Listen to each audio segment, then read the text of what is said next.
Eztabaidatu izan da, epidemia bat etor litekeelaren gorabehera hori, ez? Normalean gaina virusak edo bakteriak ere egite dute azalpenak edo agerraldiak, noizean behin, hor daukagu ebola, hor dauzkagu gripea biharra, txarriaren gripea, hainbat, ez?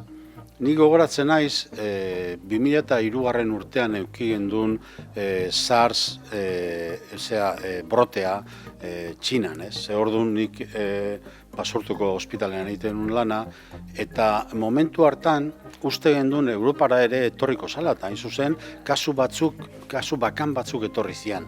Baina hori mugatu egin zan, 8.000 kasu edo eman zian munduan eta mugatu egin zan. Zergatik mugatu zan, inork ez daki.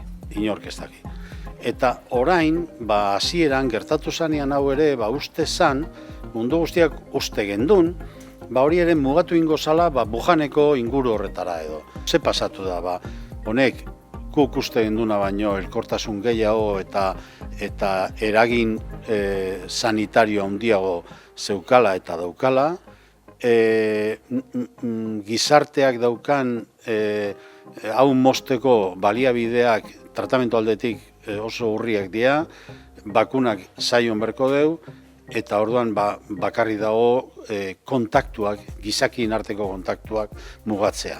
Orduan, golpea ingendunean mugaketa hori, nik uste enbata hau edo olatu hau gutxitu gendula. Baina olatua berriz ere playaldera etorri da, eta orain ikusten egia, olatuaren berpiste bat, nolabait, broteak edo agerraldiak ematen nahi diala, batez ere, berriz ere harremanetan hasi genean, ez dago hemen misterio handirik. Nik uste dut hor, oraindik ere muga handiago ipini beharko genituzkeela. Baldin eta nahi badeu gorde gure sistema produktiboa, lanean jarraitu nahi badeu, nik usten dut derrigorrez gure harremanak, ohizko harremanak, horren beste maite ditugun giza harremanak zoze mugatu beharko ditugula. Neguan, koronavirusak zenbaiteaino etorriko dan, ez dakigula, baina beste virusak, orain dela ehundaka urte, etortzen direnak neguro, horiek bai etorriko da virus respiratorio syncytiala, etorriko da adenovirusa, etorriko da rinovirusa, etorriko da influenza gripea, eta orduan hor nahasketa baten bizi gintezke.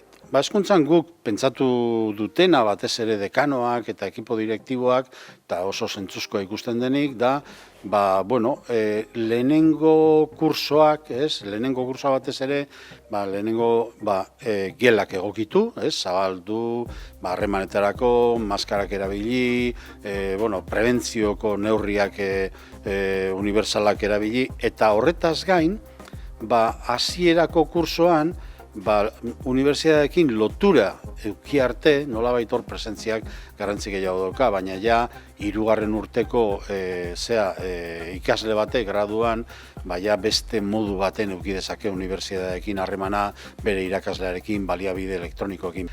Orain, eskuartean dagoen erreminta nagusia da jarraipena egitea,